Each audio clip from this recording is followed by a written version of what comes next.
Hello, everyone, and welcome to this lecture on how to set up your project budget plan. We're going to go into setting up the expected cost for the project, and then we're going to put together our actual budget plan. So let's get into it. This video is being brought to you by my website, danriverapmp.com. And here on this website, you can register to get free project management templates to help you in your everyday work as a project manager. Also, there's online courses offered at a discount to the normal price. There's also a blog where you can get valuable information on various topics of project management. And also, there's videos here that can give you a quick overview of various project management topics. And also, finally, you can be abreast of any of the books that I plan on releasing in the online store. So, again, please take a look at this website, danriverapmp.com, and you can find the link for this website in the description below. So, firstly, in order to put together our IT budget plan, we're going to have to put together a listing of all the estimations for that budget plan. And the estimations are going to come both from the operating side of the budget and the capital side of the budget. And what the difference is that the operating side of the budget is the general operating procedures or the tasks or resources related to the project that will help the project along, but don't necessarily contribute to the actual product of the project. Because in this project, we're going to be doing a software integration, and the new product is going to be used by the project management office or PMO, and that will be the product or asset that will ultimately be used by the organization. So the capital expenses or the estimations, those are the deliverables or the work related to the actual building of the actual product, not the operating side. So, as an example, a project manager, yes, they're involved in the project and they helped the execution to build that product. But the thing is, their actual work is more operating in nature. So, like project schedules, status reports, yes, that's very helpful and critical to the project to keep it on pace, but that doesn't contribute to the actual product itself. Whereas when you have capital resources, you're going to have software developers, testers, they're generating artifacts and work specific to the build out of that asset or the product, which in this case is that new PMO tool that we're building out. So here we have that listed out. Here on the left, we have our various categories here. So you have operating, internal labor, kind of like a project manager as an example. You have the internal labor for capital resources. These are like the developers, business analysts, quality assurance analysts, and they contribute to the actual product. Their work contributes to the actual product being built or the asset. Here we have hardware. We're expecting to have brand new laptops acquired for this project. Here is the vendor kickoff conference. This is more operating in nature because we do have to track this kind of like in a time and an expense account, because what this is going to cover is the cost of travel for the resources to go to London, as an example, and to attend this kickoff conference. So this is going to be more of a time of an expense account here, this $10,000. So then over here, we move to the vendor side of things.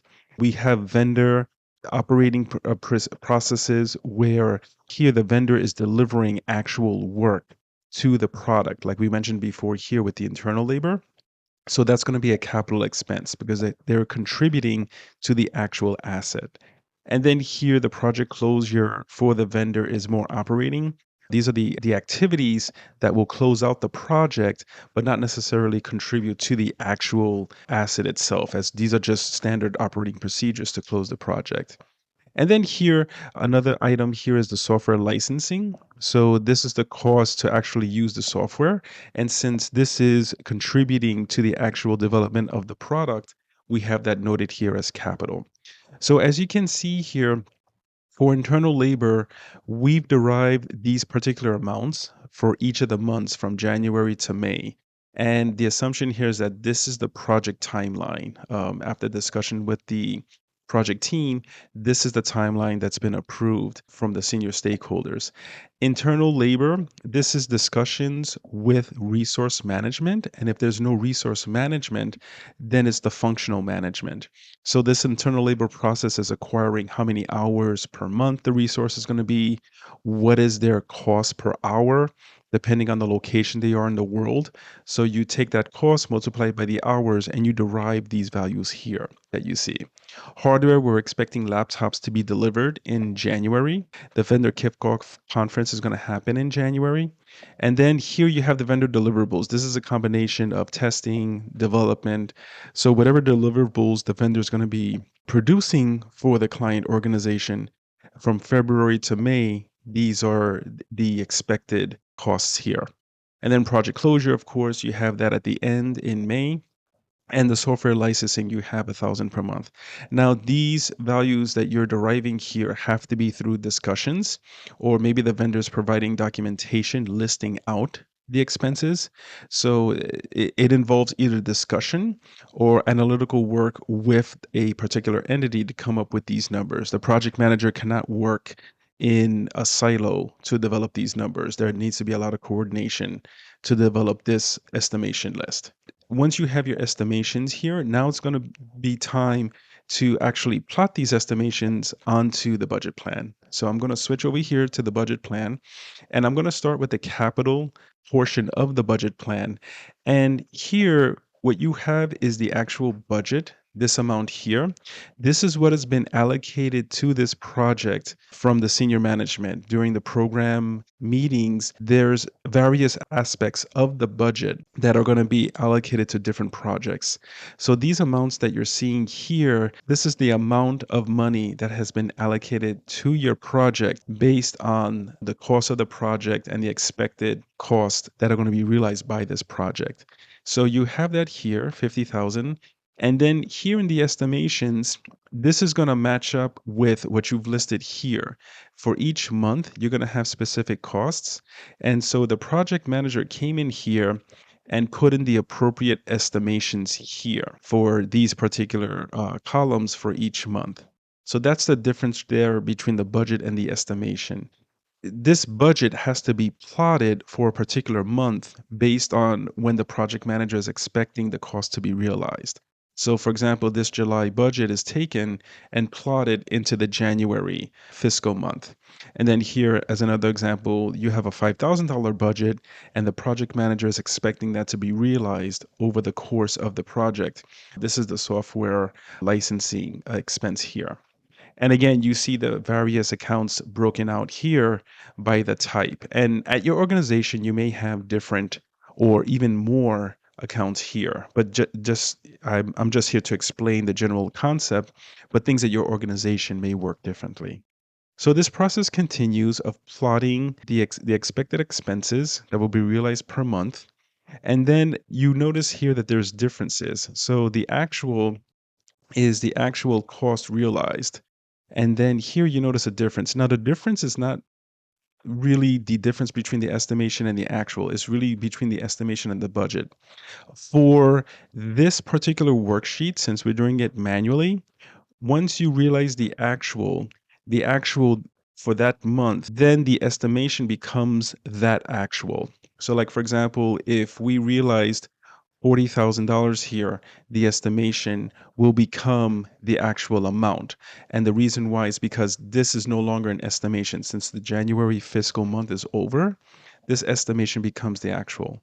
So what I'm going to do here is take an example. And when these estimations are completed, what will happen is that the project manager will have to do a reforecasting process at the end of the month. So here, what will happen is that you have your budgets, but if you notice, there's differences here because the project manager has to come in and place the budget in the particular column where they're expecting the particular cost to happen. Once this particular budget plan is reforecasted, there'll be some sort of button with a macro behind it, or even better, the project manager is leveraging a PPM tool to submit this particular budget. When that reforecasting process is completed, the budget plan is going to look like this. It's going to reallocate the $50,000 here. And then what's going to happen is going to reallocate the $1,000 here. And this is because the expected estimations will now match the budget. So this is $25,000 here. This comes over. And then this is $10,000 here.